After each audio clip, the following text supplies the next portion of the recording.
Hello and Fáilte Shock. Welcome to episode 16 of the Shortgrass, your Kildare Nationalist sports podcast. If it moves in sport in Kildare, well, then we will cover it.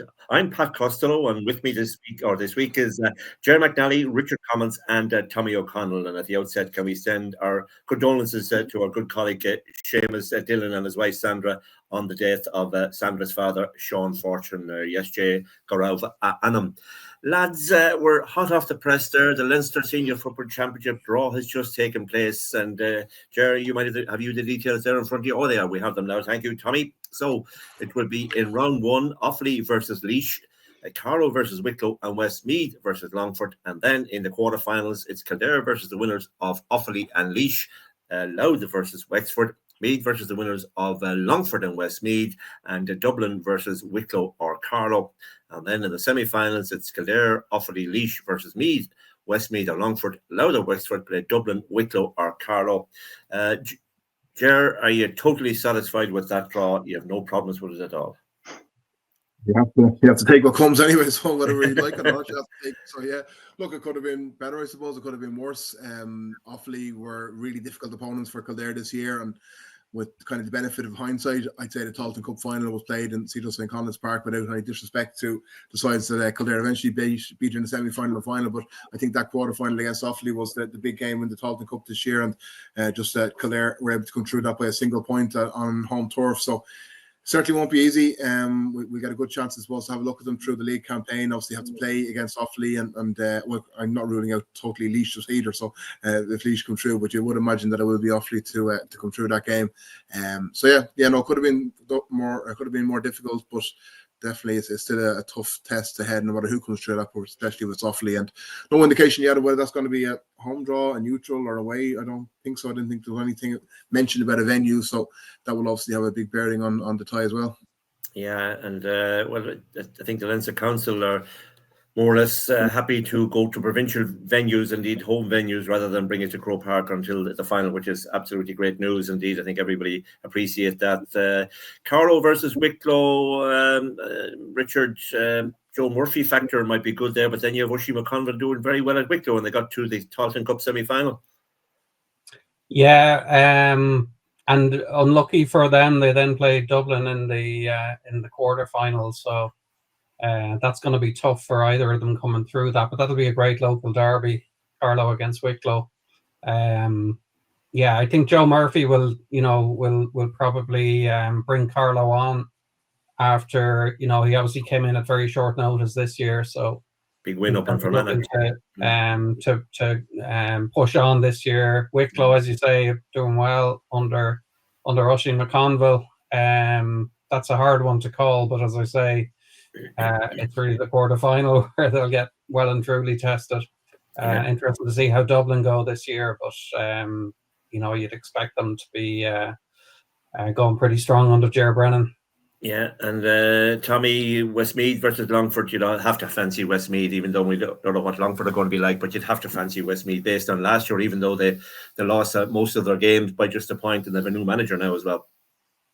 Yeah, it was kind of, you'd have to say, well, we weren't too disappointed that that they didn't progress. That was such an absolutely huge game for us at the time, but I was really worried about them in the Tailteann Cup. I was kind of looking at them. I was keeping an eye on their results, and you're thinking, they want another crack at us. And you're looking at Luke Loughlin, and you're thinking, and they just kind of faded away. They didn't, it was just really disappointing from them. I mean, if you said at the start of the Tailteann Cup, you have your Limerick or Westmeath come through, we wouldn't even have a discussion about that. Westmeath would, of course, come through because, we put a lot of focus on that league campaign where they only lost by most matches by a point or two. And so we were right to be concerned about them. So they should be favourites for that game. Yeah. It'll be interesting to see how they come into next year, because that can be a bit of a wallop into the confidence as well. The way they kind of petered out last year after coming in with so much confidence. Didn't exactly play overly poorly against us as well. Had us on the ropes there for long periods. That's so right. I'm interested long before that match comes around, and just to see how they get on in the league as well. You would be expecting them to be strong. Ger Louth versus Wexford, Leinster champions for quite a while, but a new manager in Horst Devlin from Tyrone there. So, but they would be favourites to take that one in Wexford, even though Wexford did quite well in the league for a while, but then faded off. Yeah, and it's going to be really interesting to see how Louth go this year. We say they're under new management. They obviously had the highs of last year. That incredible Leinster Championship win. Who would have thought this time last year that we'd be speaking about Louth being Leinster champion? So it was an absolutely incredible year for them. Can they replicate that again? You know, it's going to be a huge task for them, particularly, I suppose, if they do come through that game against Wexford, that they will most likely play Dublin in a semi-final. That will be a monster of a game for them as well, up against Ger Brennan there. So there will be plenty of storylines going around about that should that game come to pass. But yeah, Wexford will be an interesting one as well. They had a decent enough season in Division 4, so they got promoted as well. So how they go will be interesting, but Louth will be one of the most interesting watches, I think, in the Leinster Championship this year, to see if they can build on that or replicate anything close to what they did this season. And Meath, Richard, after their giant killing act by beating Kerry, then just, I suppose, faded off. But they will fancy themselves against Longford or Westmeath, although there's always a good rivalry between Meath and Westmeath, should that one come to pass. Well, Meath will always fancy themselves against pretty much everyone. I think just getting back to Louth, though, if I may, I think the fact that they're playing Dublin, if they get through, if Dublin also get through, let's assume they do, they're playing Dublin in the semi-final. So if we go back to qualification for the Sam Maguire, etc., if you remember, they need to get to a provincial final or to finish in those top placings in the league. So I think that makes Division 2 very important for Louth under a new manager. So it'll be interesting to see how they go in Division 2. And, we alluded to that earlier. But on Meath, it's hard to know what to make of Meath, really. They had Louth almost beaten at one point in the Leinster final, or certainly, looked as if they were going to beat them, and then completely faded off in the final quarter, which was very disappointing for them. Then, as you say, they go on and they beat Kerry, they get to an All-Ireland semi-final, and we know what happened there. So, where are they? We look at their club football, and we spoke about it on the pod as well, and, that's... they've had a bad year from a Leinster perspective there, so hard to know what to make of Meath. I mean, I personally don't think Kildare are anything behind Meath, or certainly not a lot behind Meath. Generally, as a county, I think we've actually got more young talent coming through, and I think Kildare should be approaching this particular championship with lots of confidence and with a weight off their back, because we're the one team that doesn't need to get to a Leinster final because we've won the Tailteann Cup, so we're guaranteed the place in Sam Maguire. So we can approach this, full throttle, I think, and full of confidence and with a weight off our back, I think. That's it. And Ger, Dublin versus the winners of Wicklow and Carlow. Wouldn't that be a great game in either Ockram or in Netwatch Cullen Park? Yeah, I think they played down in Netwatch Cullen Park in the not so distant past, and it was a great occasion down there for Carlow as well. So Dublin is going to be, I suppose, the interesting about Dublin will be, who'll be on the panel in the next week. There's all sorts of rumours, next season, there's all sorts of rumours about who maybe will be going, who maybe will still come back. So the makeup of that panel is going to be very interesting as well. But Ger Brennan going in there, it's going to be a difficult job for Ger Brennan, albeit he has still the makings of a very, very good team with the selection of players that he will have there, no matter who they are missing, or Dublin is such a big pick. But to turn Dublin around, Dublin's fortunes around, and have the pressure kind of that comes with that scale of that job is a tough ask. But Ger Brennan, I suppose, he's earned the right to that position. He's come through, learned his ranks, I suppose, obviously including a spell in Kildare with Moorfield, had that fantastic win. He'd be a legend forever in Louth. They might even forgive him this year if they were to knock him out of the Leinster Championship. But again, it's going to be fascinating to watch Dublin. But I suppose by the time these games come around, obviously we'll have a full league season under a belt, and we'll have a much better idea in early April about these games, and I'm sure we'll have a more in-depth chat about that at that stage, and we'll have a real idea of how these games go. But for now, it's a kind of a nice time of the year that we can look ahead without too much pressure or without kind of feeling anything too strenuous. It's a nice time with the squads back, just getting into training there as well, and kind of all the talk is about who's in, who's out in terms of squad members and that sort of stuff. So it's a good time of year, and this the draw, it's kind of obviously a long way away, but it is nice, I suppose, just to have a look ahead and see what the season holds ahead. Yeah, it's probably too far away actually to really get us excited at this stage. Really, it could have left it till maybe January. Maybe do it at the end of the O'Byrne Cup or something like that. It might have been interesting, as whatever might happen. But Offaly and Laois in round 1, and the winners will play Kildare, and Kildare first out of the hat there. So whether Kildare get a home draw or not, we don't know. And just as Ger was mentioning there about rumours about Dublin, plenty of rumours about Kildare, who's in and who's out, and photographs going round. We probably will talk to Brian Flanagan one of these weeks and just get the exact, but plenty of talk about what might be happening, Tommy. Surely is, which is great. It was great. It was good crack earlier, and that photo went up, if anybody hasn't seen it, on SBG Naas of the Kildare football panel that were in training, because the best crack was in the groups. Who's that lad? Who's that lad? Because you see so many players in Kildare every week in, week out in Championship. You kind of think most of the faces and that, and then the odd one pops up, and then you find out the name. You're like, oh yeah, that makes a lot of sense. And then the Blondie lad was actually from the SBG or whatever. After half an hour trying to figure out who he was. There's a guy to the very left of the bottom row, and I'd say I've about 4 WhatsApp groups, and nobody could figure out who this lad was until Dare Baller, John Ball, said that lad is an SBG gym member. That was crack. That was brilliant. It was perfect. But yeah, no, anyway, it is. It's going to be great, Pat. Because when we do get to now, I would tell people as well, because people get kind of anxious. Just hang on, because I think it was only a couple of weeks before the league started last year. I wouldn't be even banking on squads being announced around a O'Byrne Cup reigning, because they're still trying out players, bringing them in. So bit of patience. There'll be squads flying around all over the place. We'll talk to Brian Flanagan one of these weeks, because he has mentioned that he was interested in having a chat with us, and indeed Brian Downing as well, and maybe other managers. We do all of that as the weeks go on towards Christmas, and we'll even get Santa Claus in himself to have a chat with him, and maybe bring us something for next year. Anyway, that's a look at the Football Championship for 2026. Kildare will play the winners of Offaly and Laois. Lads, it was a mixed weekend for our hurlers last weekend.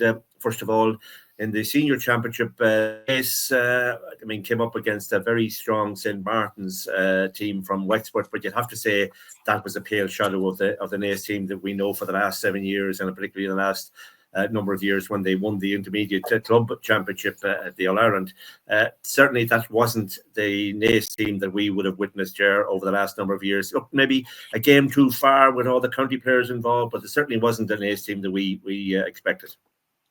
No, definitely not. I mean, they've obviously just fallen short of a potential Leinster Senior final in the last 3 years, but even in those defeats, Ballyhale Shamrocks, the Nafina and the St. Martin's last year, there was a lot of positives to take out of the performance, and they were kind of narrow enough defeats. And also Ballyhale pulled away in the last 15 minutes, but you'd expect that against a side of that quality. But against Nafina, makes were right there to the final seconds of that match, and it was only a late penalty against St. Martin's in St. Commins Park last year that eventually put a 5-point gap between the teams. But yeah, right from the very first minute, Naas just didn't look right, and it must be frustrating, because I mean, Naas, I'm sure not within the camp, but certainly from outside, we think they're going to skate through Kildare. They seem so far ahead of the opposition in Kildare. So really, their whole intention of the year is to peak in November, early November, and obviously they have to come through that Mount Leinster Rangers game. But as you say, Pat, maybe they just look tired, lethargic, and definitely injuries are a key factor, because I mean they obviously were started without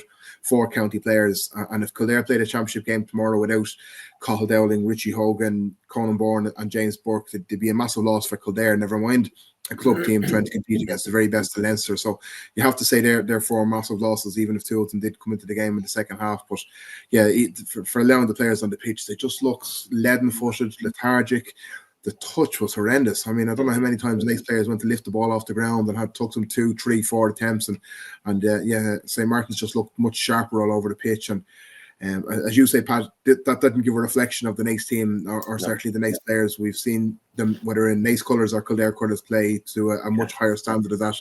They're definitely better than that. And I know we'll talk about comments that were made by certain figures elsewhere around the country. But yeah, if you did have just that one game, if that was the only game you saw Naas play, or some of the Kildare hurlers play, you would obviously have a certain impression of them. But us that have seen them play for many number of years know that wasn't a real true reflection of their abilities on the day. And unfortunately, sometimes in sport you just get a day like that when everybody just seems to be off form, and they come up against a good side at home who were on a high after beating the Fianna in the last round, and everything that Naas did wrong was punished very well by St. Martin's and particularly Rory O'Connor. And in the end, it was a fully deserving win by the Wexford team.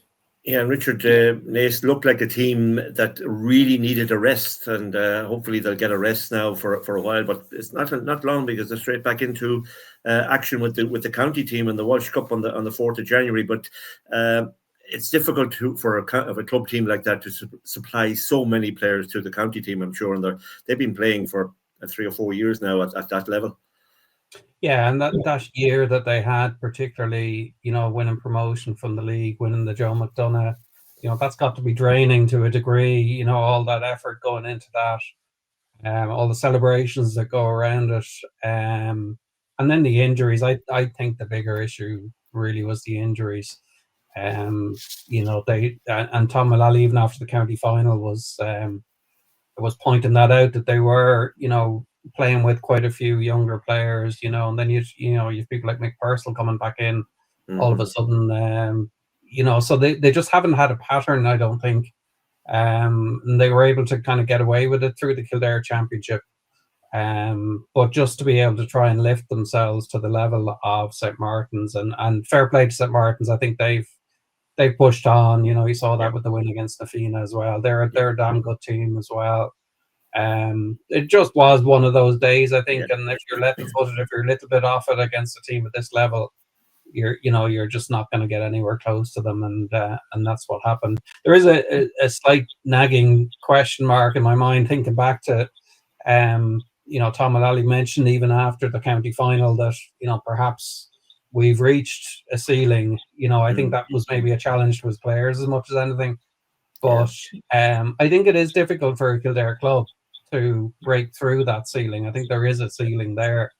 And Naas have come down close, with a couple of semi-finals and a couple of really strong performances. But we'll see. I mean, let's see next year with a fuller strength squad whether they can push on again. But I think they're challenged by the quality of the competition in Kildare, which has improved, but still isn't of their level. So it's very hard to step up.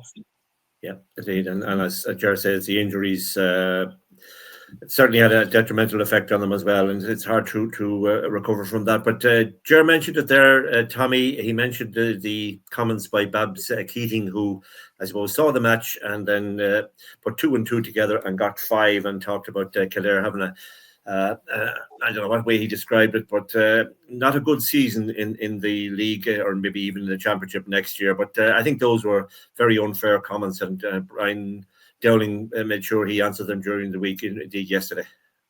Yeah, what was it? Did he say it was going to be an annihilation or something like that? Well, you could put any word you like, but it meant the same thing. Yeah. I mean, it's a very easy thing to say. That's just simple. It is, and I mean, Babs Keaton is known all over the country, and everybody knows obviously his depth of knowledge in the GA and all that. But that at the same time, it is an easy thing to say, and anybody around the country can say that. And just because if you have a little bit of a platform and you're going to say something like that, I don't know, maybe back it up a little bit, maybe get into an in-depth interview and kind of have a look at like how often did he go see Kildare last year. I know obviously he has some very important connections in Kildare, but if anybody sitting in a bar stool can just say something like that, Kildare are going to get annihilated in the Leinster Championship, clearly. So we saw those lads on other podcasts laughing last year at the thoughts of Kildare being in the Leinster Hurling Championship. Like 2 lads, one lad from Dublin and one lad from Cork, literally laughing into a camera when they mentioned Kildare. They're like, geez, and Kildare are going to be playing Clare and Wexford next year. Like, let the whole country laugh at us, lads. Let the whole country laugh at us. And let that put a fire up the lads' arses next year when the league starts and the championship starts. Because Laois aren't there, Carlow aren't there, Westmeath aren't there. They're not in the Leinster Senior Hurling Championship. It's a huge thing for this county. So let the whole county talk like that. But let's circle the wagons and play some hurling next year. Well, I think Ger, it's one that could be pinned on a dressing room door or two, and I think Brian Dowling had a very good riposte yesterday by what he reacted to when he was speaking to KCLR radio. But I'd say that there's probably not a single player on that Kildare panel who know who Babs Keating is or was. I know he was a great footballer and a great hurler. Yeah, of course, played in the All-Ireland final in his bare feet, wasn't he? That was, I think, That's right. The biggest claim to fame, but with just other only in the second half. But yeah, no, he's around a long time. He should have more common sense really than to write a team off like Kildare. Everybody knows the scale of the task and the challenge that is ahead for Kildare. It is a monumental gap between McDonagh Cup hurling and the level of Kildare going into next year. But that's the same for every McDonagh Cup winner. So and Kildare were probably as dominant the McDonagh Cup winner as it has been in recent memory, and probably since the formation of the competition. Kildare, they got in that run. They had big wins all the way through, big wins against good sides. So like Kildare are absolutely no mugs, and for someone just to lazily throw out something like that on the basis of looking at, obviously Babs Keating didn't much of the McDonagh Cup because he would have a very, very different impression of the Kildare players, and it is very disrespectful, I think, to throw something out like that. But having said that, it is a tough test ahead for Kildare, and for all the kind of motivation that Kildare might take out of it, it's still going to be a huge task. And like the Naas situation doesn't help Brian Dowling either, because we're saying there that those Naas players do look tired. They need a break, but the reality is they probably can't get much of a break because the Walsh Cup starts with Galway on the first Sunday in January, which is, although it's only the Walsh Cup, it's a game that Kildare will want to be taking something off. It's a competition that Kildare wants to take something off ahead of the league campaign. So the Naas lads will need a bit of a break, but at the same time they'll be needed in a white jersey pretty soon too. Yeah, but lads, this is something that has been bothering me for quite a while, and I've written about it in the past. The GAA shouldn't allow this. Should things go right for Kildare next year, like they have for Carlow, like they have for Westmeath, like they had for Offaly and indeed Laois, the GAA shouldn't be allowing that, and particularly Leinster shouldn't be allowing it, because here we have Leinster accommodating Galway, accommodating Antrim, probably not looking after their own counties because of that. If Kerry are to win the Joe McDonagh, do they go into the Munster Championship? No, they don't. They go into Leinster. Is there a relegation from Munster? No, there isn't. So why is it like that? I had a very good interview at one stage when I was working for RT with Cheddar Plunkett, and his attitude, he was manager of Laois at the time, was, why is the GAA not helping the smaller counties? Why not give them a chance, maybe 3 or 4 years up there in the championship, and let them, get acclimatized to that? So there you have last weekend the hurlers out there trying to fundraise with a race night. It was a great successful night, but a race night to try and help them for their training for next year. What is the GAA doing about that? What are they doing about the smaller counties, the so-called smaller hurler counties? And is it a case of we talk about an All-Ireland hurling championship, but it's not. It's only an Ireland championship for maybe 6 or 8 teams in effect, because of the way it's structured, and because of the fact that Leinster accommodate Galway and Antrim and Kerry, if they ever get through the Joe McDonagh. Well, what about their own counties? That's my rant anyway. I don't know whether anybody agrees with me on that. I think, to be fair to Babs, and obviously the headlines came out, and people will pick up on that particular paragraph or so. But I think the context of what he was saying was that the GAA are not doing enough for the weaker counties, to be fair to him, and I think that's true. I mean, I'm not sure what the answer is. I think it's all very well saying, don't relegate a team who's just come up, but do you then just end up with like 9-10 teams after a couple of years? What way does that work? Well, I mean, there's no relegation in Munster, and I mean, Waterford have had bad years. Tipperary have had bad years, Yeah, but then there's the Carlows and the Laois. Are you going to block them from getting into Leinster by having no relegation, or are you just going to expand the number of teams every year? Yeah, you expand. You give them a chance, and 2 or 3 years at the top level, and the chance and pump money in, because this is a yo-yo effect. If it's not Kildare 1 year, it's Westmeath another year, it's Laois another year, Offaly another year, but yet you're always in Antrims and all of that are always accommodated. No disrespect to them, but you have to look after the teams that are striving hard and working hard. And my suggestion would be that you accommodate your teams in Leinster as much as possible and don't have relegation for a few years.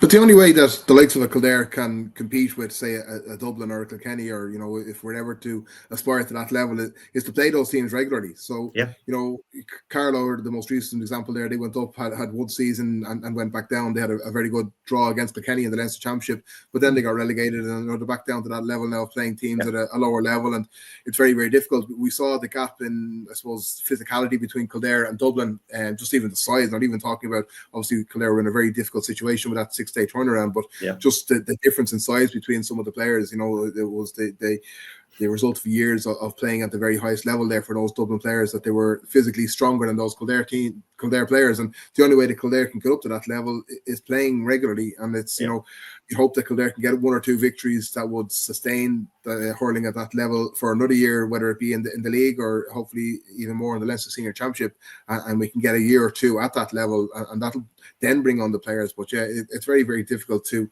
step it up, and we're talking about what Kildare might do next year in the Leinster Championship. But I mean, Brian Dowling, he's only got the players back in the field there last week. He'll only have 6 weeks to lead into that Walsh Cup, and 2.5, what does it say, just over 2 months then to a league game. That again, those league matches are going to be huge and huge test for Kildare. So it's a very difficult situation, and we hope that Kildare will flourish from it. But I don't think that the current setup at the moment was counties like Kildare, Carlow, Laois, Offaly much favours at all.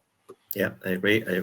Anyway, there was better news. We hard luck to Naas. They have been great champions in Kildare for the last 7 years or so, and they have fought very hard in Leinster. Hard luck on last weekend. We know it wasn't their normal outfit, and let's hope it'll turn around for them again. But there was better news. There was better news for Clane against Clane. They were really comfortable all the way through, Ger.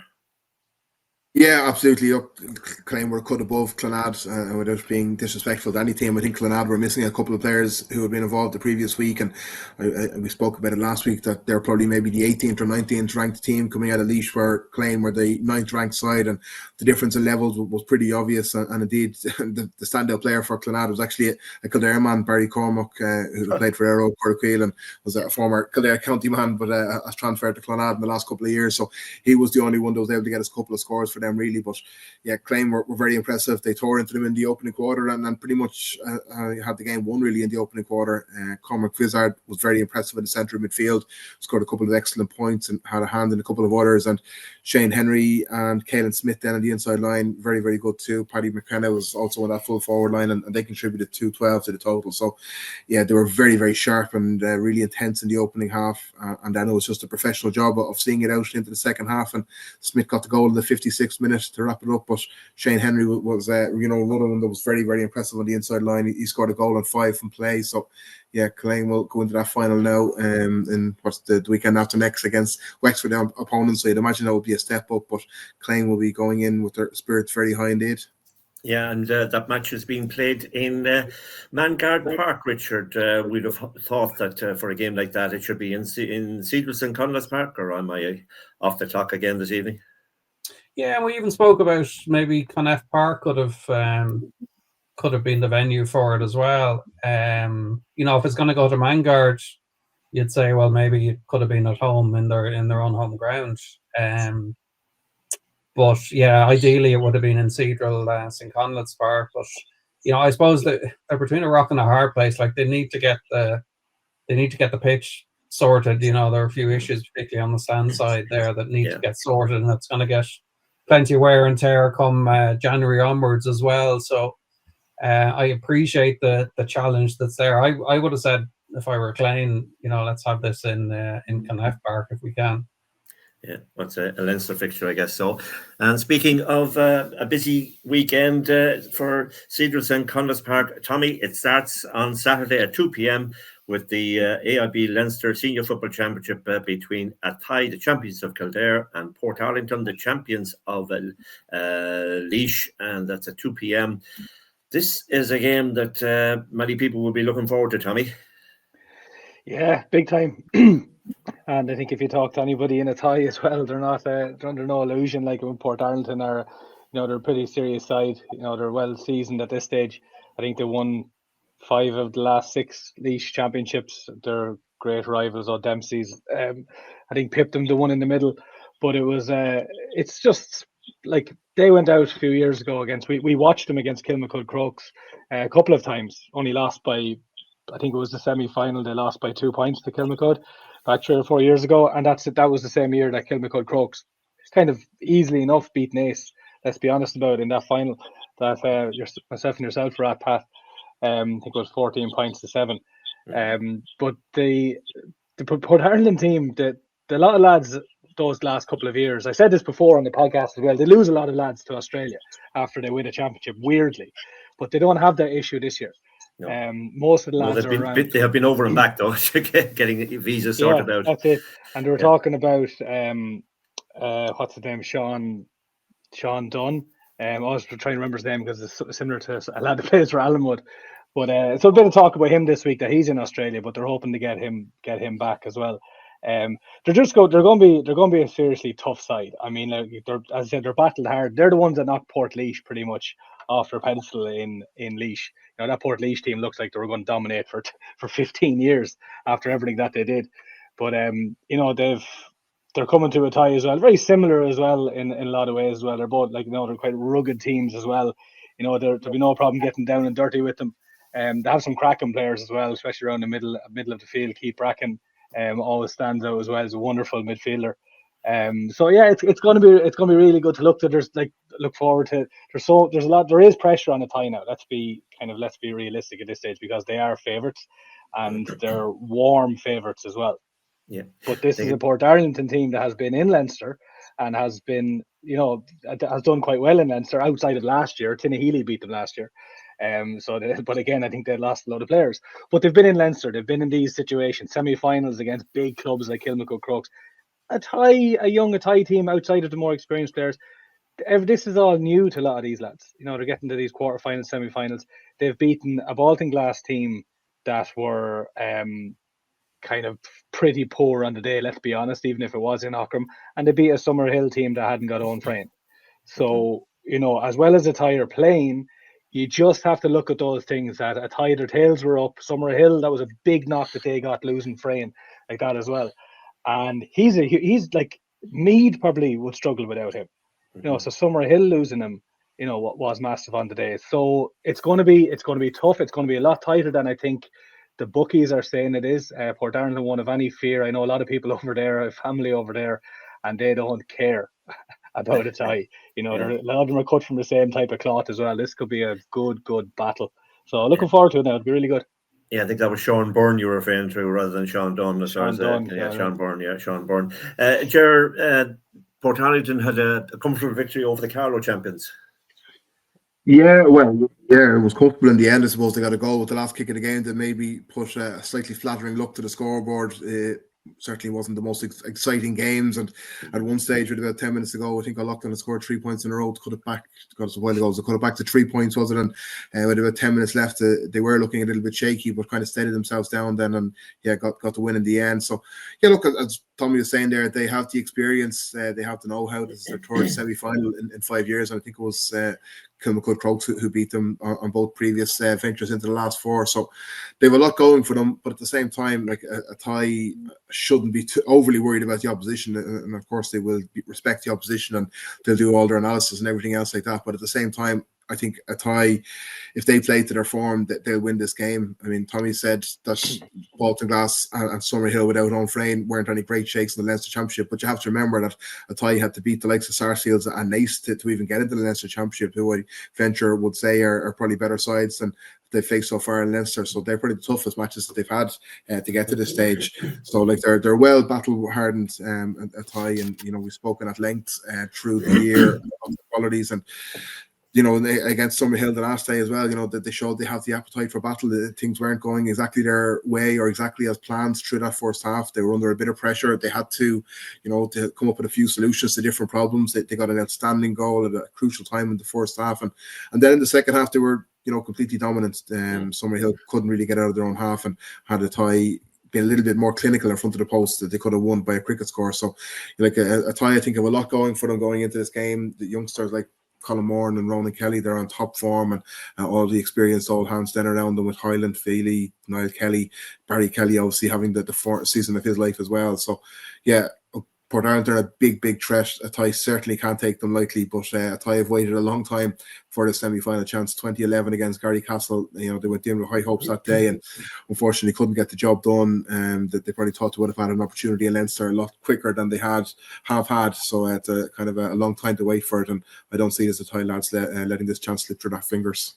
Yeah, and Richard, apart from the Selbridge game, which they lost and they played poorly, this is a Thai team that is playing with a bit of abandon this year. And, it's, as I said to Conor Ronan, maybe playing 15-man Gaelic football, which is something that's to be admired. Yeah, they are. And I think it's that infusion of youth has really made the big difference this year. They're I suppose their match winners are coming from kind of all angles. Mm-hmm. You've got the experience of Feely and Highland back in midfield, both can score as well as, create. And then you've got, Colin Moran had a super game the last day, really took the game by the scruff of the neck. And you had Ronan Kelly doing the same the previous day against Baltinglass. But, just to echo what the lads are saying, I think this is a very strong Port Arlington team. I saw them against Nave Martin in Drogheda. I couldn't believe it. The odds for Port Arlington, they actually lengthened in the overall odds for the championship after winning that game. And that made no sense to me whatsoever. They play a lovely, direct brand of attacking football. They've got some lovely forwards like Derek Galvin, Ronan Coffey. These lads are, they were out in front of their men all the time against the Louth side, and they're really going to have to be watched by a tie. So, I think this is going to be very close. I think Port Arlington, tough seasoned outfit, they're not going to fear this at all. I think home advantage will be important. I think a tie will need to make a faster start than they did against Summerhill, because a better team could have left them behind that day in Newbridge. So I think they will. I think they'll address that. I think they've got enough talent across the field to address that sort of issue. But it's going to be a close one. Looking forward to it. Okay, obviously. And ask the three to call it, Ger. Yeah, I'll go with home advantage swinging things in a tie's favour. So yeah, I'd say by a tie by 2 or 3. Tommy. Yeah, a tie to win a battle by 2. Okay, and Richard. Yeah, I think a tie by a few points as well. Okay. Yeah, hopefully. So that match is the AIB Leinster Senior Club Championship semi-final, a tie versus Port Arlington of Laois. That's on Saturday, this Saturday, 29th of November in Cedars and Conless Park at 2 p.m. We're all looking forward to that, live on Clubber and live on KFM as well, and you can read all about it in the Kildare Nationalist next week. Another game happening half an hour later than that is the Grange versus Barcelona game. That's in the Junior Championship, the AIB Leinster Junior Club Championship. That's in Mangard Park. It's Grange Nolvan, the champions of Kildare, versus Barcelona, the champions of Europe, with or without all those soccer players. That's 2:30 in Mangard Park. And Tommy, a novel pairing, you might say, but you'd have to fancy Grange. You would. I'm fairly annoyed, Pat, to be honest with you, that I can't go to that game. Now, I know I can, but who are you fighting with now? Like a tie is on at 2:00. Yeah, and then 10 minutes out the road, then Grange are playing. It's both Leinster. Like, would somebody in the Leinster Council not just sit down and be like, "Oh, listen." Like, first of all, I don't expect somebody in the Leinster Council to know the geography of the bloody thing, but Grange and a tie are pretty much beside each other. There's a lot of people that would want to go to both. There are a lot of Kildare fans from all over the county that would be very interested, that want to see football in November going into December. They want to go see it, and they want to go see these matches. And obviously, most are going to go see the Atai Port Arlington game, realistically, Leinster Senior Championship semi-final. But I really want to see this game, and I just feel like they could have split up a couple of hours and had it a little bit later. I don't know. I know these Barcelona matches, they have them quite early as well. I'm pretty sure these lads do hang around, especially the two local lads that are playing for them. But I'm genuinely annoyed, because I'm being selfish, because I want to see both, and I'm going to have to, obviously, if on Clubber, I'll have it on my phone, or I'll be keeping an eye on it in KFM or whatever. But yeah, I wanted to see it. I'm not going to see it, so it is what it is. But it is a novel pair, Pat, in fairness to you. From the little I've seen of Barcelona, they really are an exciting team. I know all the stuff has been about the soccer team and all this kind of stuff, but they genuinely do play a really nice, slick style of football. And the likes of Josh Donoghue is obviously slipping into that format perfectly. So, like, how many? He can take his 2-pointers. Oh yeah, so we know what he did in the championship. His interview, lads, in the Nationalist, was in the Nationalist, wasn't it? Yeah. Ger McNally. I could got in trouble there, but Ger, that fella he's still hung over from the airplane or whatever you call it. But it was excellent. It was like the fact that he was I love listening to lads talking like that. He was like, I don't know how it's legal, but it is legal. I don't know how I can play, but I can play. I was just trying to explain it to my dad earlier, and I was just saying this guy shot the lights out in the Kildare Senior Football Championship, and now he's in the Leinster Junior Football Championship for Barcelona. Like, it's crazy stuff, but who cares? It's brilliant for them. That must be a Johnstown Bridge sort of way of describing things, because as he said it, I was saying that's something like Dan would say. But it's just you have to love that. You know, it's not sanitized. I love those interviews. It's just brilliant. It's just what I really loved about it, I think the interview in whichever paper it was in, it really brought out to me, and this fixture, like, I mean, this fixture is so GAA, like Grange Nalban against Barcelona. Like, where would you go? And with Grange in favour, probably. When you think that Grange, Josh was saying that, sorry, Richard was cutting across there, but Josh said that he had to come through games against Valencia and Madrid and Amsterdam for Barcelona to reach the stage. I think that Grange were playing Ballymore and Castle Mitchell and other teams through the Kildare Junior Championship to come through here to the stage. Yeah, but it really brought home to me what the GAA does for, like, young men and women abroad. You know, and they're not always abroad just for a short period of time as a student, like Josh was, but sometimes they're there for longer periods. And as someone who has, you know, my own daughters overseas as well, though never topped out in Gaelic football or anything. But I think it's great the way it really brings Irish people together and gives them an outlet while they're abroad. I think that was the biggest thing that came out of that particular article for me. With Josh.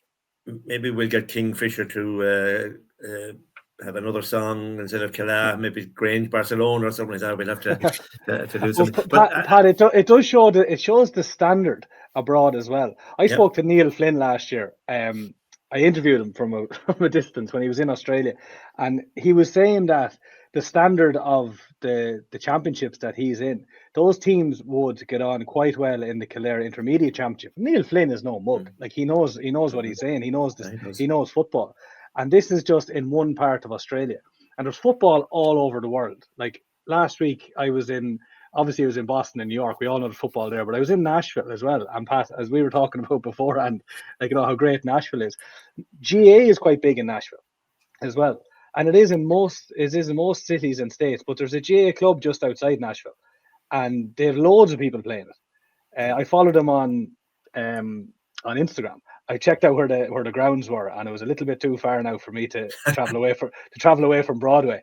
But it's just I know we're getting off a little bit, but in fairness, there's such interest out there. But the standard is getting up. I'd love to actually see what the quality in that mini European competition is like. You know, because there's a lot of local lads over there and playing in for these teams. The problem is, Tommy, they can't get Blackthorn to make the cowboy boots for the game. That's the problem. Especially on those hard grounds. But anyway, it's great. Listen, it's great to see Grange there, or see Barcelona there, Pat. But listen, as you said at the start, it's a novel pairing, but Grange just need to keep their eye on the ball. Paul Huntington said after the final, they've had their eye on Leinster all year. And like, literally since the first training session, they've had their eye on it. As you can see, Dylan in that picture has his eye on the ball there. They can't take their eyes off it.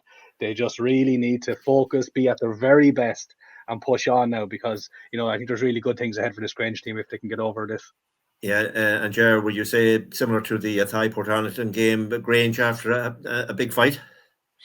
Yeah. Look, and we're talking about Barcelona, and we're having a bit of a laugh and a joke, and Barcelona, they take it seriously, absolutely themselves, but Grange will be putting all that to one side. They will be absolutely very, very focused. Although Paul Huntington did tell me last week when I was interviewing them there that they actually hoped that the Westmeath side that Barcelona had beaten in the last round would come through Ballymagor, because that was the side, the club that beat Grange Alvin in the Leinster final 20 years ago in 2005 when Grange were last in the final. So they were eyeing up revenge 20 years later against Ballymagor. So that's why Paul wanted a shot at that Westmeath side. But as Barcelona have come through now, so yeah, Grange will put all that to one side. They won't be focused or worried about Barcelona at all. But they will have to, keep a close eye on Josh O'Donoghue. Cameron Nairn is another player we know well. But, there's not too many sides who come up in this competition to come up against a player of Josh O'Donoghue's quality, who scored 9 points against a Sarsfield's team, albeit wind-assisted in a senior championship quarter-final just a couple of months ago. So he's at this level, he's going to take a lot of minding. He's not training with the Barcelona side. He's more or less just turning up with his bag and gear and meeting them on the day of the game at this stage. But he's still a player that Grange will have to look after. But, Grange have enough threats themselves to worry Barcelona. They have a lot of quality going forward. They're a well-oiled outfit. And speaking to Paul as well, he said that David Conway has come in there this year as the manager, former Laois intercounty player, and he's brought a lot to the setup as well. And he has been very well organised and very good communicator by all accounts, and very good at passing on his message. And the players are clearly receiving that message and responding to it, and hopefully they continue to do so into this weekend. And finally, then from you, Richard, you've been impressed by Grange, not just this year, but in the last number of years as well. Yeah, and I think it's hard to know what to expect fully from Barcelona. Obviously they'll treat them with all the respect they're due, but I think from our perspective, as you say, we've seen Grange over the last couple of years. I think they've got a structure. They've got a bit like a tie. They've got a great range of attacking options, a bit like Salons as well. We'll talk about them as we come to it, but and I think they've got a consistency about them in terms of their form this year. It's been building all through the Junior Championship, and then through Leinster they had a little bit of a blip early on against St. Bridget's, but even there they were winning the midfield, and probably the scoreboard was a little bit misleading in that first half. So, and then the Conal Bergen back as well. He was a big miss in that first half against St. Bridget's and had a fantastic game by all accounts the last day. So you'd have to fancy them, absolutely. That's it. Okay, that's the AIB Leinster Junior Club Championship semi-final. Grange Nolvan, the champions of Kildare, versus Barcelona, the champions of the rest of the world. That's at 2:30 p.m. in Mangard Park on this Saturday. And we'll stick with you, since you mentioned them, Richard. Salons versus Clara, 2 p.m. in Cedar St. Conlan's Park on Sunday. That's one to really look forward to. Kildare versus Offaly, Salons versus Clara. Yeah, it is. I mean, we're all big fans of Salons on here, as we are of all three of the Kildare teams.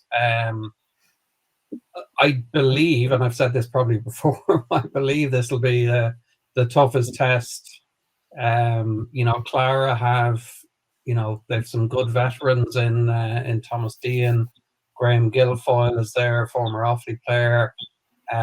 They've got a current Offaly panelist in Marcus Dalton, and then Conor Doyle is a wing back who is probably better known as a hurler. He was on their under-20 hurling teams that were so successful, but he's been probably their standout player by all accounts through the championship in Offaly and through Leinster, and so they've got some real talent in that team. They also came through a battle against Lusk in the last round, which Salons haven't had to deal with, and we've mentioned that before as a slight concern around Salons, if that can be a concern, that they really haven't been tested down the home straight this year. So I think this will be a much tougher game. Again, it's in St. Conlan's Park. I think that will be to the benefit of Salons. I think they're in such a good run of form. Again, well-oiled, well-managed. They've got attacking options from all angles. So, I think they'll justify the favoritism, but I'd be very curious to see if it is put up to them, and even if they go behind, by 3 or 4 points at any stage, can they react?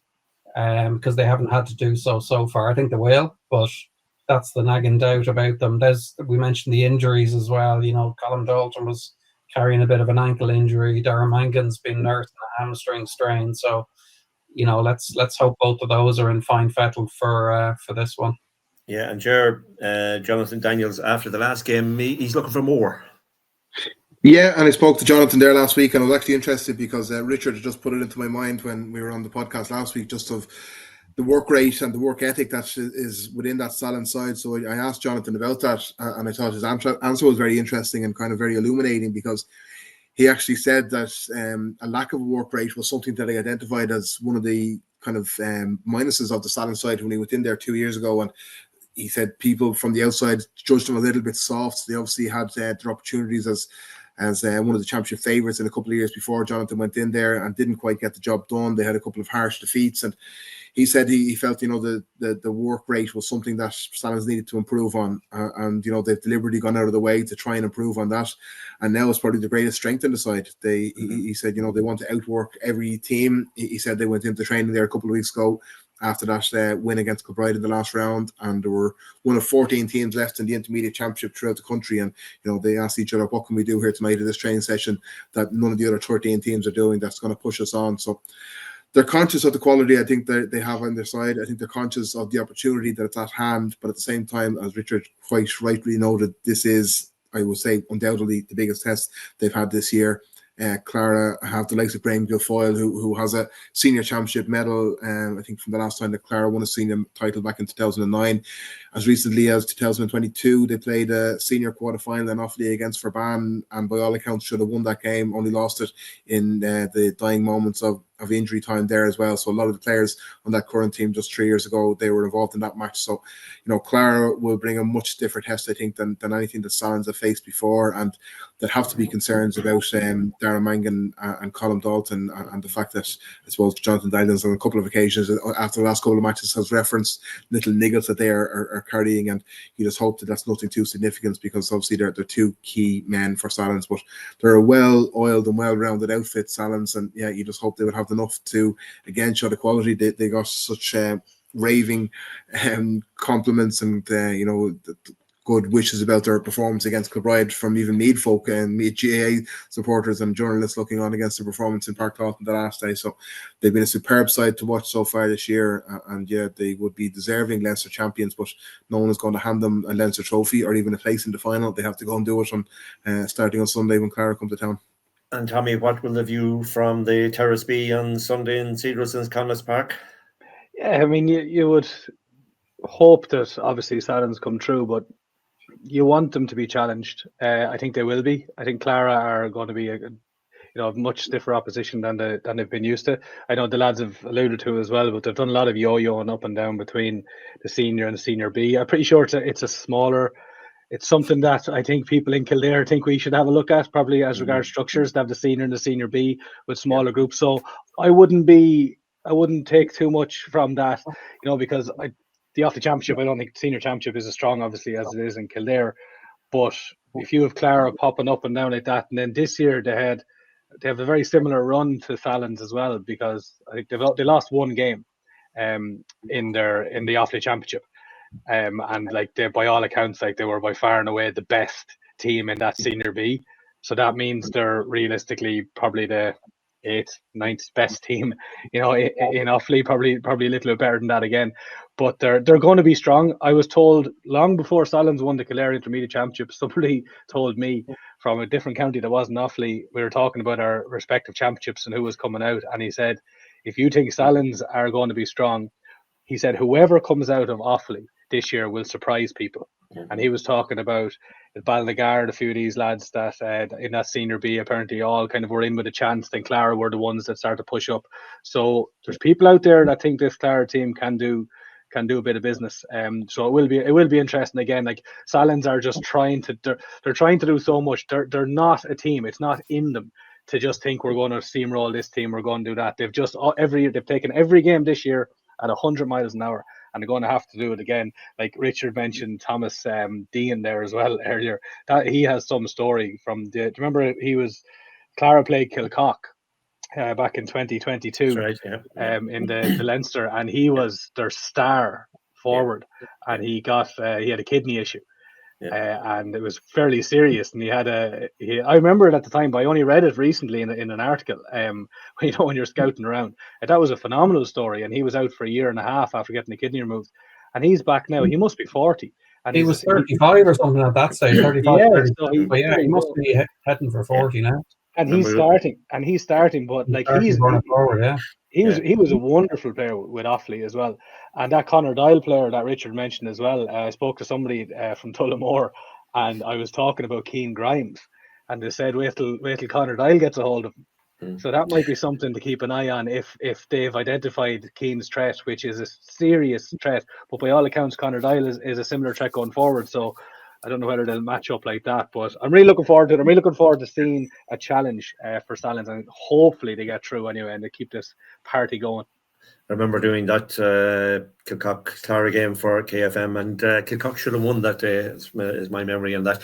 Anyway, that game is on Sunday, the 30th of November. That's this Sunday, the AIB Leinster Intermediate Club Championship between Stallions, the champions of Kildare, and Clara, champions of Offaly. And just like the Thighport Harlington game and the Grange Nolvan Barcelona game, the Stallions Clara game will be live on Clubber TV and on KFM radio. And you can read all about it in the Kildare Nationalist this week. And I'm sure Sean Brilly will be taking photographs for you as well, Ger. Absolutely, yeah. Absolutely. Big weekend ahead, busy weekend. Okay, so that's the action on the field. Off the field, we've had the announcement of the Player of the Year awards, Ger. You might want to go through them. And I think we all agree that they all are deserving of the Players of the Year awards. The Senior Footballer of the Year is Alex Byrne. The Senior Club Footballer of the Year is Barry Kelly. The Intermediate Club Footballer of the Year is Colm Dalton, and the Junior Club Footballer of the Year is Conal Bergen. Senior Hurler of the Year, no surprise there, Cian Bourne. He picked up all the major awards. Senior Club Player of the Year, not often that we get a goalkeeper. Gally has got it, Cormac Gallagher. The B Club Hurler is Paddy McKenna. Intermediate Club Hurler is Mark Nevin. And the Junior Club Hurler is a man with a long career. That's John Roach. And I think, lads, all of those deserve the accolade they're going to get on Saturday night. Yeah, absolutely. We would have spoken, I suppose, a lot about some of them, particularly say on the football side of things. There, Conal Bergen, obviously, we're all big members of his fan club, as we are with Colm Dalton as well. Barry Kelly, he was a man possessed on county final day, but right throughout the championship as well, he's getting that award for it. Wasn't just that one-off performance. So Alex Byrne, fantastic. He started to really turn into a talisman for Kildare and somebody that you can rely upon to contribute 6, 7, 8 points a game now. So yeah, he's behind one of the key men in the Tolton Cup victory. So, and I think those, certainly the 4 footballers, I don't think anybody will be arguing with those. Cian Bourne, incredible year. He has had what an unbelievable season for club and county, but that's for his performances for Kildare that he's receiving that award. Cormac Gallagher is probably maybe a bit of an eyebrow raiser for many, but he's been such a solid performer. As you say, Pat, it's not often that goalkeepers get recognised for these awards, so it is nice that Cormac, who's been such a long-term servant for Naas, and I remember speaking to him a few years ago, and he was saying that he was in goal when things weren't going as swimmingly for Naas as they are now, and he was there when he was breaking into the team. It was a tough period for the club, so he's seen the good and bad times for Naas, but you only can see the 2 goals in I think 7 championship games this year, so yeah, very well deserved. And I suppose the other end, Paddy McKenna, who was a goalkeeper by trade, you would say, but obviously flourishing outfield for Clane as well, and then Mark Nevin and John Roach as well, 2 very experienced men too, who've given huge service to their clubs down through the years and still shining at the lower levels, having won and competed very well at the higher levels for their respective clubs. And like the late and great Ray Treece, he always said that the only reason he got 35 caps for Ireland was because he could play the banjo. Well, Seamus Dillon is claiming the only reason Paddy McKenna got the senior club hurler of the year is because of the analysis he was providing on KFM for the senior matches. Paddy knows I'm joking. But we're looking forward to that. Those awards are on in the Dean Hotel on this Saturday night, and some 2 good-looking fellas, Ger McNally and Pat Costello, are the MCs again. They can't get rid of us there. They can't get rid of us. But we're looking forward to that. It should be a great night. Of course, the 3 teams, the Joe McDonagh Cup team, the Tolton Cup team, and the Paul McGear team, Paul McGear Cup team, they'll also be presented on the night. And we have 2 other individual awards. The Mixed Salmon Referee Award will go to Brendan Cawley, and the Handballer of the Year Award goes to Niall O'Connor of Leakson. Looking forward to that one, Ger. Yeah, and what a great night. I mean, to have the two main men's teams, the two standout men's teams, senior men's teams there with championship trophies. It hasn't happened, I'm sure, in Kildare GAA history. It might never happen again that both teams win their respective championships. So it's only right. I'm sure, obviously, kind of thoughts are already turning to 2026 to see championship draws and teams getting back to the training field. But this time of the year, it is very nice to look back and watch the year, what's been a good year, fantastic year, and a really memorable year. And obviously, the minors contributed to that as well. All three of the sides, particularly I suppose the two football teams, the minors and the senior footballers, would prefer to have trophies of maybe a higher level. But once they went into those respective competitions, they treated them very respectfully. And they got the due rewards in the end. And absolutely, it's a nice night for everyone to come together involved in Kildare GAA and look back upon a year full of silverware. And when you have a year where you come to the end and you have the awards night and you have a table overtaken with trophies, it's been a good year. So yeah, definitely looking forward to it. Yeah, indeed. Update on the county convention. We've had a couple of withdrawals over the last couple of days, so there's no contest now for the county secretary position, Ger, I think it is, but there is still a competition for the PRO or the head of communications. Yeah, I suppose we spoke with us a couple of weeks ago. There's been a bit of a reshuffling since then, and just in the past week, Elaine Connolly of St. Lawrence's and Noel McKenna of Ballyteague withdrew from the withdrew their nominations for the secretary positions. So that leaves Lorraine Wolfe to go forward unopposed to replace Christine Murray, who was stepping down after completing her 5-year term in that position, and that obviously means that Lorraine will end her position as communications officer 1 year short of her 5-year term there. So Sarah Holden and Rory McGrath will contest that election to see who goes into that position. But yeah, congratulations to Lorraine, who will now step forward to become the new county secretary and step into the hot seat vacated by Christine Murray. And we spoke about the fantastic job that Christine has done. So yeah, big shoes for Lorraine to fill, but no doubt she's very capable of doing so. Absolutely. That county convention is on the 8th of December in Cedral St. Conlas Park. Just before we leave football, Tommy, I think you might throw up the Brother Bosco Cup tables there if you can. Two more Kildare teams lost out over the last week or so. Clane exited the competition on Tuesday last, and then we had Ardscull and Tyrone exiting as well. Disappointment for them, for Ardscull and Tyrone. They lost out on a scoreline to most, I think it was 2-9 to, just can't remember the 2-9 to 12 points, was it? 2-9 to 12 points. I think the Ardscull and Tyrone, they got to the final last year, but just couldn't replicate it this year. Probably could have won last week, but Clane certainly were a pale shadow of the team that we expected them to be. So going through to the next round will be Naas CBS. They're out on Tuesday against Mells of Longford, and as we call them, a very much backboned, not big team. They're out on Friday week. And that's against Good Counsel of Wexford. So you'd fancy, I think, both Naas and Knockbeg, Ger, to go through. Or Tommy, you might have some thoughts on that? Knockbeg look good so far, haven't they? Yeah.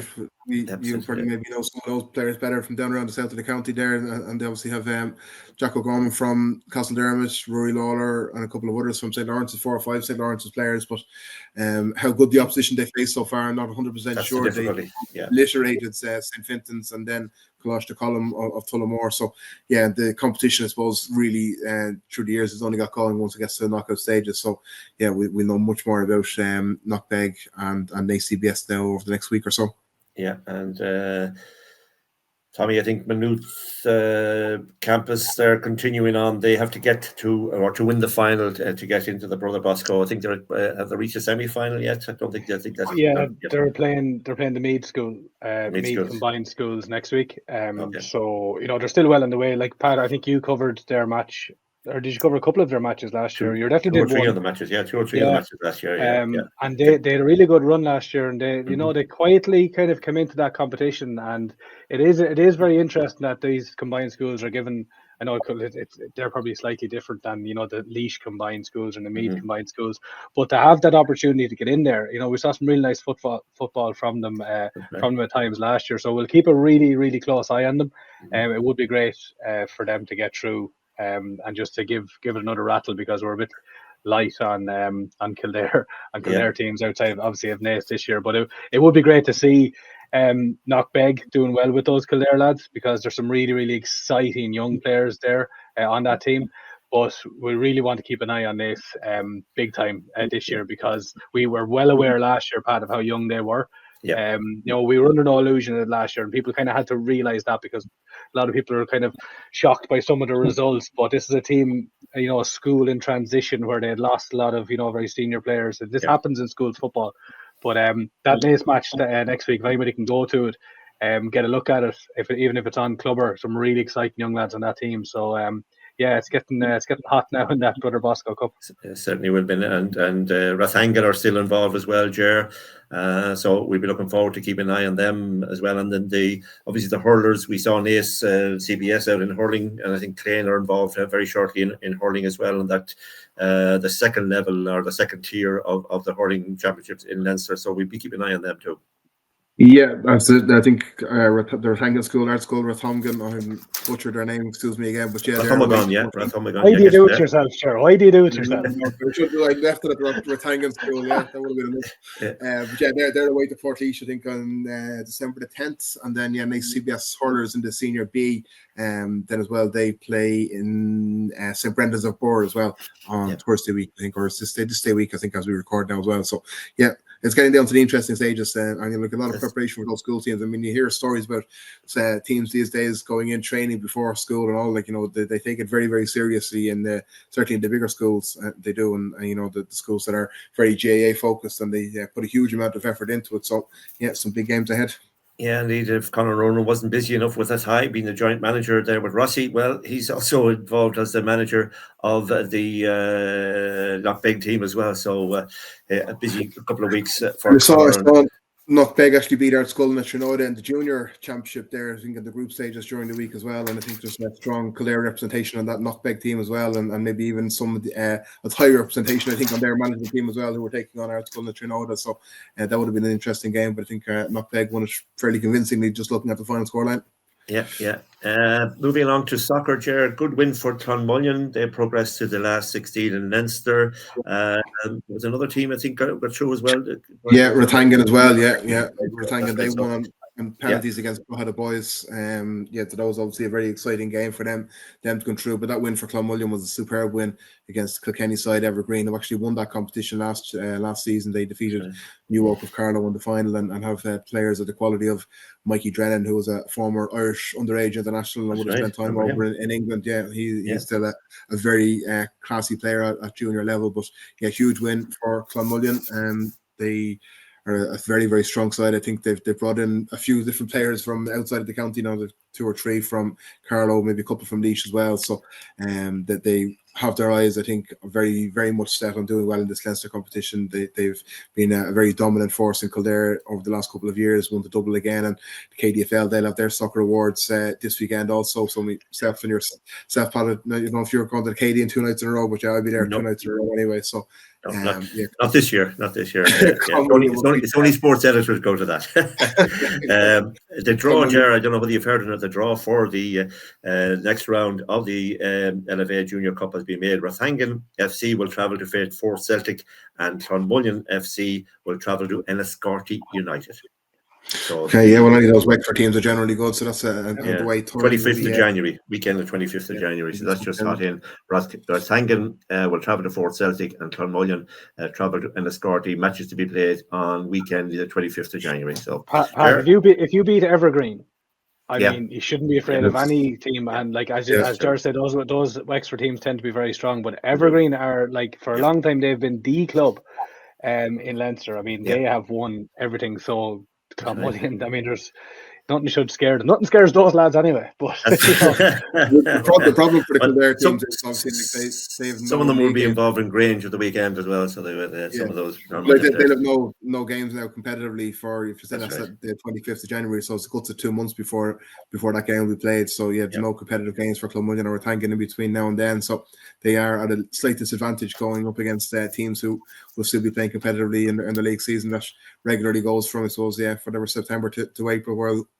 pretty much summer soccer rules the roost here in Kildare. What do you know what it's like in Wexford, or the Wexford? Wexford's very strong. No, I mean the structure of the leagues. Do they have summer soccer as well? No. No, as They far as I don't. know, got off the top of my head, I think Kildare the only county in Leinster. I know there are some teams out the clubs or leagues out the west that are running the summer season, but no, the vast majority certainly in Leinster will be all I suppose the old fashioned season. Okay. Rugby, Newbridge stung at the death, Ger. Yeah, unfortunately, caught out late on there. There was a good friend I was talking to, our reporter, Mark Comerford, who was down at that. Yeah, they just let it slip in the last. So, disappointment for them. Tommy, I think you've something to get off your chest. You're talking about some club presentations and all of that. What are you telling us? Yeah, I had somebody get in touch with me a couple of weeks ago, and it was something That's not like you. It was something that I spoke to people about before, and it's something that is festering a little bit in the background as regards clubs and presentations, and that it's not the first time it's come up. This man was quite passionate and quite vocal about it, that he was against it, and it was in his own club. So it's about clubs bringing in players from counties outside of Kildare. Basically, Dublin players, Meath players, I know to a lesser extent maybe Laois players, but yeah, let's be realistic. Dublin players are coming down, Meath players coming over, or players from further afield as well. Some like might get a Shane Walsh or something coming in. But it's just, I would absolutely be of the opinion that if you can get a hold of some of these Kildare stars, which they are, there's kids now growing up at the moment that have seen the success this year and are at a certain age where they think this is fantastic. We're winning cups and underage success, and isn't everything rosy, and they wouldn't have had to gone through the pain of the last 20 years. But we need these people to look up to our Kildare guys. I mean, when you look at Kildare senior men and women, under 20s, hurlers, all of these absolute stars that we have in the county. I know there was a presentation on recently in South Kildare, and the club tried to get two of the most high profile, one lady and one from the men's. Didn't think they'd get them because of the night that it was on, everything that was happening, and both players turned up for no problem at all. Great occasion, we'd love to help you out. The players are sound like that, but it's time that we have to put them up on the platform for these kids to look at. So when you're bringing in a player, or even it goes back to the club that was raffling off a signed Dublin jersey 4 or 5 years ago. Pathetic stuff, to be honest with you. That's ridiculous. If you're inside the borders of County Kildare and the club is raffling off a signed Dublin shirt that won the All-Ireland final, who gives a shit if they won the All-Ireland final? You're in Kildare. Don't take in something like that and put that in the club. And listen, it's around. It's not in every club, obviously, but it is happening. And it's just something that I told this man that I would bring it up on the podcast. Because it is something that I think should be said, and it's something that I feel that. Well, I know, Richard, you have had, I suppose, qualms in the past about that sort of thing. Yeah, there was the whole Jim Gavin thing in Kill as well, putting aside the fact that he was running for election and all the rest of it, But I was just wondering, Tommy, was that club one that would have a lot of non-Kildare people, maybe as no. I wouldn't have thought so. No. I think photographs are in the Nationalist this week about it.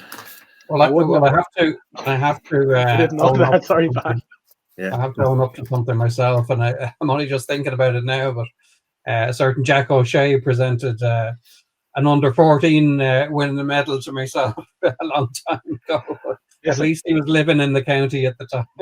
Exactly. Well, listen, if a club in Kildare can get David Clifford to present medals, nobody's going to say anything if they can get these superstars, but if you're getting the regular Dublin players and Meath players, but absolutely, it always rankles with me as well. So I'm with Tommy on this one. I think elevate your own. Yeah, elevate your own. I think it's great for the players themselves. It's great for the kids to, have these heroes to look up to. When you see with the player how receptive the players are to it.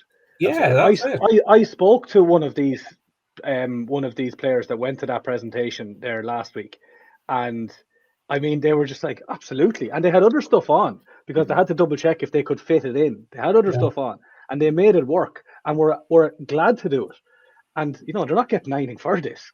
It's wonderful. It's just brilliant, and we should absolutely be embracing this in every club in the county. I think you can say their names. Tommy, I don't know if you've seen the Nationalists, but yeah, it's Kevin Feely and Roisin Byrne, who I assume you're referring to, and Castle Dermot, and Nessa Dooley as well, who I think we had a picture. I don't think it quite had room for it, but she obviously was involved via video link from Australia as well. So yeah, Kevin and Roisin, and I've often seen Kevin and Roisin in particular. Actually, they probably would get a lot of those requests, and I'm sure they accommodate as much as possible, and they've very often done that in the past, and especially this year, when there are on the back of success there, whether it's hurling, football, and the ladies obviously have had a great run over the last few years as well. So yeah, absolutely, as Richard said there, elevate your own. Yeah, well, another bugbear of mine was that the winning teams in Kildare for the last number of years haven't been recognised by the local authority, but I see there was some recognition during the past week. But I think all of the players should have been brought in there and have given a civic reception.